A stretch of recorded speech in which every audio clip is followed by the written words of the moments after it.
ट्रॉमाफुल से आने के इस एपिसोड में आप देखेंगे कि किरण के पास अब रहने के लिए भी कोई जगह नहीं रही है। तो वो बहुत ज़्यादा मजबूर हो जाती है, जिसकी वजह से उसको समझ नहीं आती है कि वो आखिर कहाँ जाए। इसके बाद आप देखेंगे कि वो जाकर बच्चों को स्कूल में मिलने के लिए जाती है और वहाँ जाकर कहती है कि मुझे अपने बच्चों से मिलना है। और वो लोग कह देते हैं कि सख्ती से मना किया गया है कि कोई भी आकर उनसे ना मिल पाए। जैसे ही वो मिलने का कहती है कि बच्चों से कहिएगा कि मैं किरण यानी कि उनकी माँ आई है।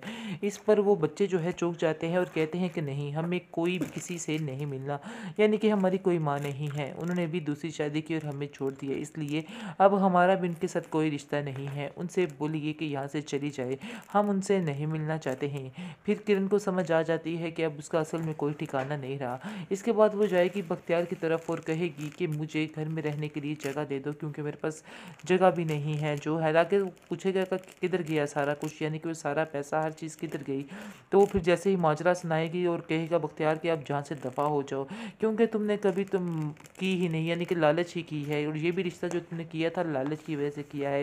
तुम्हारे लालच ने ही तुम्हें डुबो दिया है और हकीकत यही है, और ये लालच ही तुम्हें ख़त्म कर देगा। तुम्हें अभी तक समझ नहीं आ रही है, क्योंकि तुमने दोबारा वही काम किया। मैंने तो कहा ज़रबाब के बाद जो कुछ ज़रबाब के साथ तुमने किया था, उसके बाद तुम्हें अकल आ गई होगी और दोबारा तुम इस तरह की कोई भी हरकत नहीं करूँगी। लेकिन अफ़सोस इस बात का है कि तुम्हें कोई किसी किस्म की कोई अकल नहीं आई है।